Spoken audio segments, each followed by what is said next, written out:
So to say you not get I say passive. All right. So some time ago, actually, there's actually a friend of ours that anytime you log in into his laptop, whether it's a failed attempt or it's a successful attempt, he snaps a picture that's your portrait and he sends to a particular email address and stating it that this particular login was a failed login and this particular login was a successful login. For instance, if it was a failed login attempt into the laptop, it takes a bad sign on the image.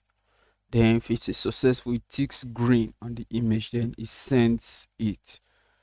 Now that was a particular feature that was actually on that particular laptop. Now it went further in the sense that whenever that particular laptop gets connected online, all of those images that were actually logged in, both the successful and the failed attempts, all of such were sent to that particular email address.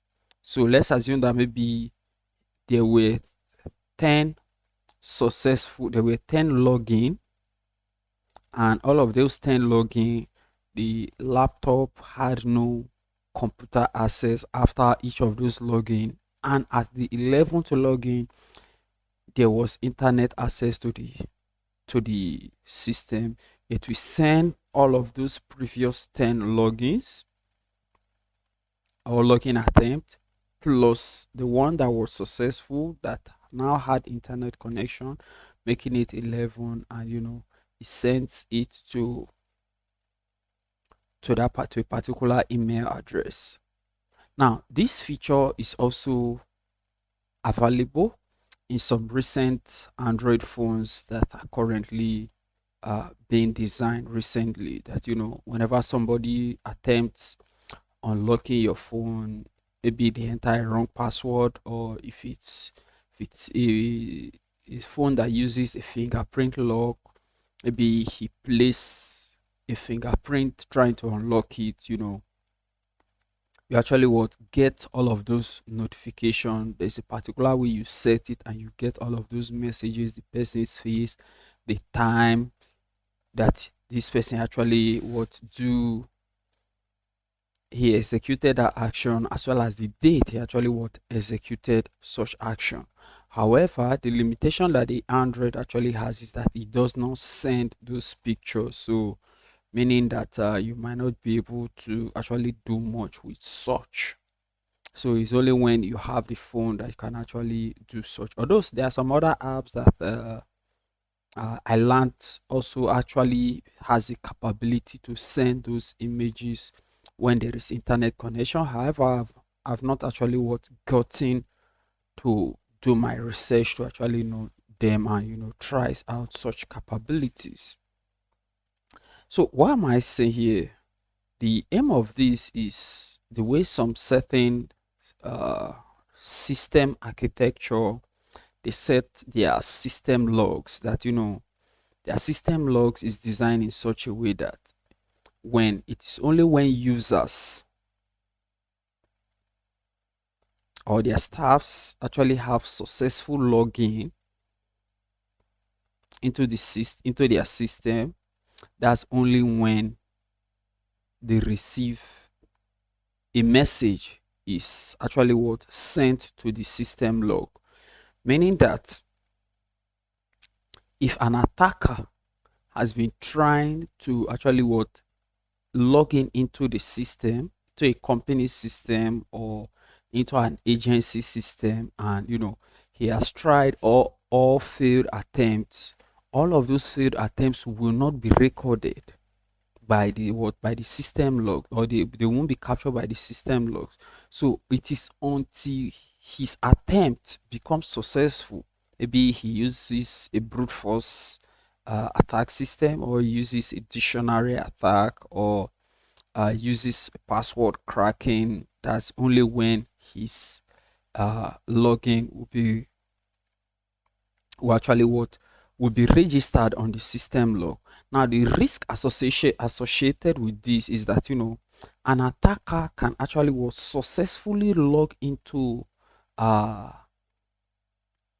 a system or log into a company's dashboard and, go in, cause all manner of harm, delete files, have access to people's information, has have access to both users and clients' information, have access to staff's information, and he might leave almost unknown or untraced. Why? Because the system log is only configured to,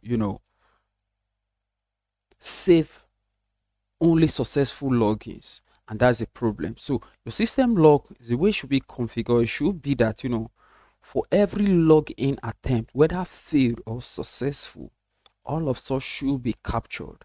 And the number of times the logins were incorrect, maybe from a particular staff or username of that particular system, you should, and you see that it was concurrent. Let's assume that maybe a staff is logging in his system, logging in his user account maybe at 2 a.m.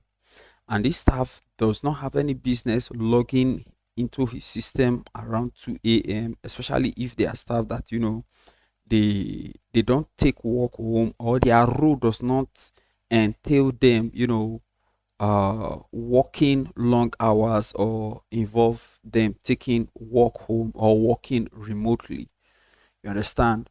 So all of such are now things that, you, with proper system logging, if proper system logs, you'll be able to what, flag such kind of logins subsequently, or you even query it.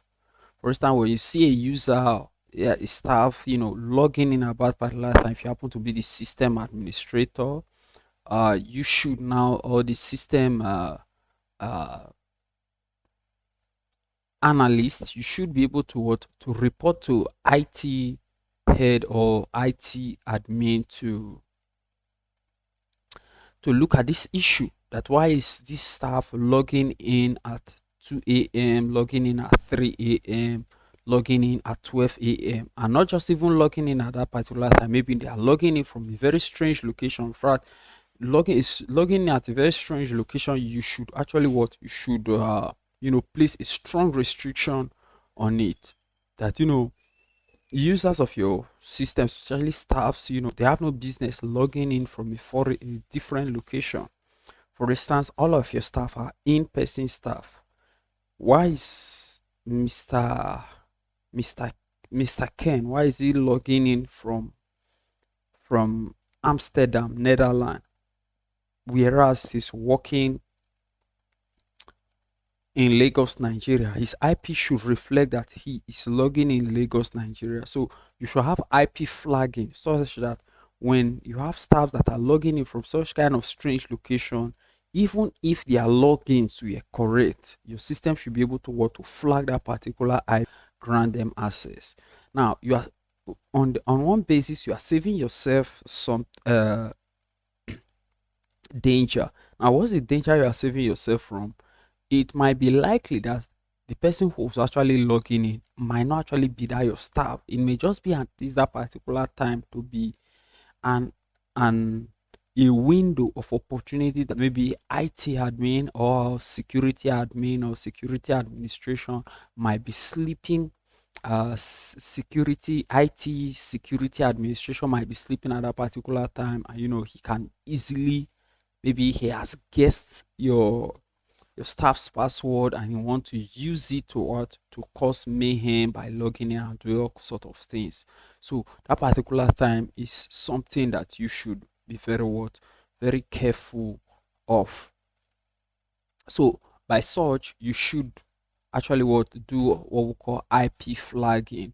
Then uh time restricted time restricted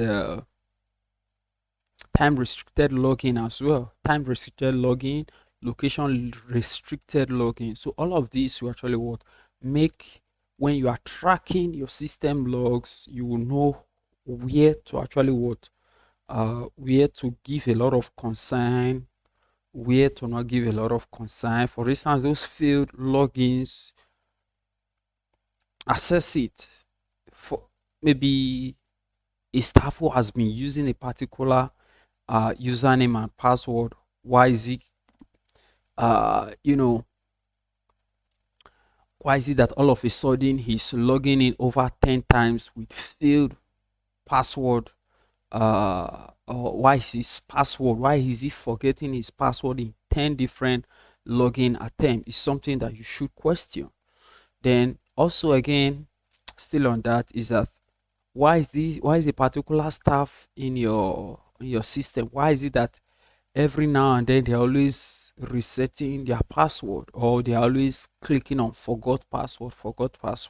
Is it that they are doubt, that they can't, what puts food on their table, they cannot remember such a password, or if at all, maybe put a hint of it on a notepad, on their notes, on their diary, that just should make work easy for them. All of such are the things that you should put in your system log, in your system login settings, so that whenever they log in, be it failed or to be able to track them and more insight. You understand? So that's one of the ways to actually what protect your system, so that when things are about going wrong, you will be able to foresee it and act proactively, and not just wait till your systems are destroyed before you actually what before you actually act. And you have, when you've lost a lot of data, and you might